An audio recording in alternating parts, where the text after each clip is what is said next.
Caitlin Clark is the greatest point guard of all time is not a wild statement to make. If you were saying, give me one season of any point guard in the history of the WNBA at their peak, saying you want rookie Caitlin Clark is not a crazy take. Is it a correct take? That's for you to decide. And I'm not saying if you want peak for peak, there's no player in the history of peak for peak. Caitlin Clark may be the greatest point guard this sport has ever seen. That's not rookie hype or exaggeration. It's an argument grounded in what we actually witnessed on the court. The discomfort this claim creates reveals something deeper about how talent in women's basketball is evaluated. The debate intensified after Sabrina Ionescu joined a podcast and criticized fans who suggested the league was irrelevant before Clark arrived. While her point about disrespect was valid, a key truth was lost in the discussion. It's like you can be a fan, but it's like coming in and saying everybody in the league sucked before this one player, and before this one player is like, obviously that is a bad thing. And by the way, there were a lot of people that said that. Like, to say that, especially coming out of college, that there weren't people that try to make the argument that Caitlin Clark was already the greatest player of all time. And was Caitlin Clark even the best? Yes, some fans came in with bad takes and disrespected the players who built this league, and that was wrong. But here's the part people refuse to acknowledge. Those who said Caitlin Clark was already one of the best players in the world at Iowa were closer to being right than those who claimed she'd struggle in the WNBA. Even respected voices predicted difficulties for players like Paige Bueckers and Angel Reese. These weren't random social media opinions. They were expert assessments. Argument that Gino Auriemma, Paige's literal coach, said that Paige wasn't built for the WNBA and that Paige was going to struggle. If you said that Paige Bueckers and Caitlin Clark were the two best players in the world when they were in college, heck, if you tried to argue that Caitlin Clark, Paige Bueckers, and Angel Reese were the three best players in the world, you are closer to the truth, you are closer to reality than the people that said Angel Reese was gonna barely make it in the league, Paige Bueckers was too skinny for the league, and Caitlin Clark wasn't built for it. If you said they were the three best players in the world, you're closer to the truth. What actually happened tells a different story. If you believed coming out of college that Caitlin Clark, Paige Bueckers, and Angel Reese were already among the best players in the world, reality proved you right.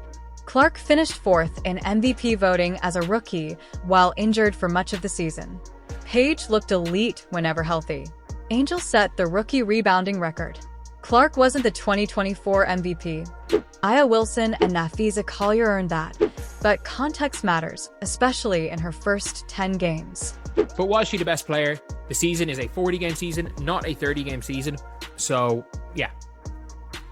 The season's 40, not 30, so she wasn't the MVP.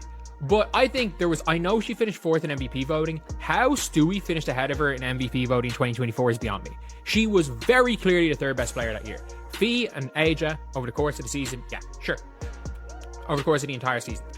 But Caitlin Clark was the best player post-Olympic break. She looked like the best player in the world. And if we're being completely honest here, Caitlin, even before... Early in the season, Clark was played out of position as a shooting guard due to roster injuries. This wasn't her struggling to adjust, it was a coaching mismatch. Even so, she produced at an elite level. After the Connecticut game, she played most of the season with her leg heavily wrapped, rarely at full strength. Despite being around 70% healthy, she still led the league in assists and broke rookie scoring records. Even before the first one, which was after 4 games, she was 75% and she was still top 3, probably in MVP voting at that stage. Like before the very first injury. Even after the New York game, she was averaging 22 points, 9.5 assists on crazy shooting splits. It was just when she went back, you could see after the Connecticut game, you could see her. She had her legs wrapped up. She had her leg wrapped up every game after the Connecticut game, whatever, even at the first injury. Once she finally got rest after the Olympic break and the team adjusted to her strengths, Clark looked like the best player in the world.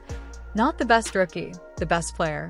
And that was with a recovering backcourt, a thin bench, and a coaching staff still learning how to maximize her abilities. This brings us to the real peak for peak debate. For one season at absolute peak, the Caitlin Clark argument is not outrageous.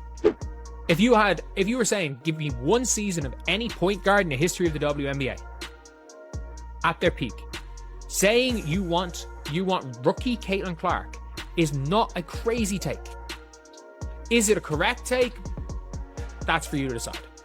And I'm not saying if you want peak for peak, there's no player in the history of fucking basketball you probably want over 2022 or 2022 playoffs Chelsea Gray.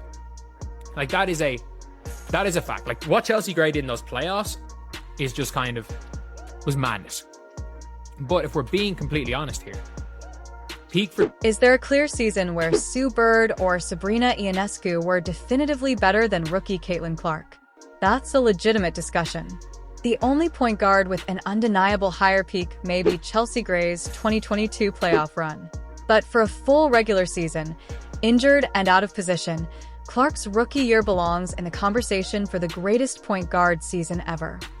It used to literally just be if it was UConn, maybe, and then Tennessee for a while, and then maybe Notre Dame some years. Some years Notre Dame were stacked, but not like it is now. Now you're looking at situations where fucking Iowa State randomly are going to be good, are looking elite.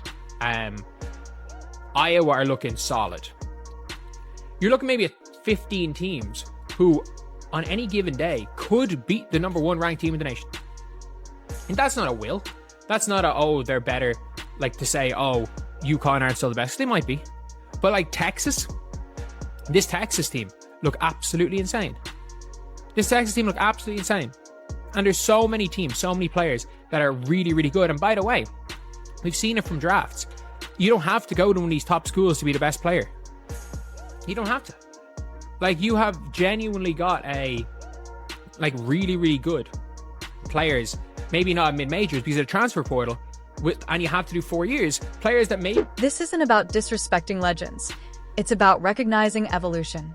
The talent entering the WNBA today is deeper and more prepared than ever. Clark didn't dominate weak competition in college. She thrived in the most competitive era women's basketball has seen. The same applies to Paige Bueckers and Sarah Strong, who at just 19 years old is already one of the best power forwards in the world. He maybe wasn't there, but we're looking at Paige and Team USA practice. We were like, Paige Bueckers is one of the best players there. And I'm like, duh. No shit. That is literally my response. People are like, they're talking about how great Paige was. I'm like, yeah, no shit. She should be the best player there.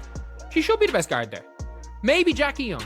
Jackie Young is the only guard that should be, it should be comparable to Paige Bueckers. Because why? Paige Bueckers is better than them all. I don't know why people are like, Caitlin Clark, they're saying Paige better than Caitlin. Yeah, she fucking should be. Caitlin's at 70%. Caitlin's at 70%. Paige Bueckers is better than Paige Bueckers at 100% is better than Caitlin at 70%. We can be completely real about that. Especially without the sharpness. It's a difference. It's funny where it was Caitlin was probably at about 70% fitness when they played each other. Modern basketball is changing. Speed, spacing, and versatility now define success. Caitlin Clark forces defenses to guard the full court, creating advantages before offenses even begin. That's Magic Johnson, level impact combined with Trae Young-like range. Paige Bueckers, meanwhile, impacts the game like Stephen Curry, not just with shooting, but with off-ball movement and spatial pressure. Players like Aaliyah Boston are also being overlooked. Her growth from year 1 to year 2 was dramatic, and her chemistry with Clark is elite. Don't be surprised if Boston becomes an MVP candidate in the near future. This generation isn't just promising, it's already elite. So here's the real question. Why does acknowledging how great these young players are make people uncomfortable? Praising the present does not erase the past. Sports evolve. Athletes improve. That's progress, not disrespect. Peak for peak, Caitlin Clark's rookie season belongs in the conversation for the greatest point guard season in WNBA history. That's not opinion, that's reality. Peak for peak, Caitlin Clark's rookie season forces one of the most uncomfortable yet necessary conversations in women's basketball history, because when talent is evaluated honestly and without nostalgia bias, her impact rivals, and in some cases exceeds that of any point guard the sport has ever seen. And the discomfort surrounding that statement says more about how the game is discussed than about what actually happened on the court. This debate didn't emerge out of nowhere. It escalated when veteran voices pushed back against fans who arrived with Caitlin Clark and dismissed the league's past. And while that criticism of tone was justified, the underlying basketball truth was largely ignored. Many of the fans who believed Clark was already elite before stepping into the WNBA were far closer to reality than experts who insisted she would struggle. History shows this pattern clearly. Respected figures openly questioned whether players like Paige Bueckers, Angel Reese, and even Clark herself were built for the league, predicting adjustment issues that simply did not materialize. Instead, what unfolded was a rookie class that immediately reshaped the competitive balance of the league, with Clark finishing fourth in MVP voting while injured for much of the season, Paige Bueckers looking like one of the most complete guards in basketball when healthy, and Angel Reese breaking long-standing rebounding records, outcomes that directly contradict the skepticism they faced. Focusing specifically on Caitlin Clark reveals even deeper context that often gets ignored. She was played out of position early in the season due to roster constraints, asked to function as a shooting guard rather than the primary ball-dominant point guard she has always been, and yet still produced at an elite level. This wasn't a case of a rookie being overwhelmed by WNBA physicality. It was a system struggling to optimize generational talent. Compounding that issue was injury. After mid-season, Clark rarely played at full health, consistently wrapped and visibly limited in mobility, yet even at roughly 70% fitness, she led the league in assists, shattered rookie scoring benchmarks, and remained the central gravitational force of every defensive game plan she faced. When the Olympic break finally allowed her body to recover and the coaching staff adjusted to her strengths, the transformation was undeniable. She didn't just look like the best rookie, she looked like the best player in the world, elevating teammates, warping defenses before possessions even began.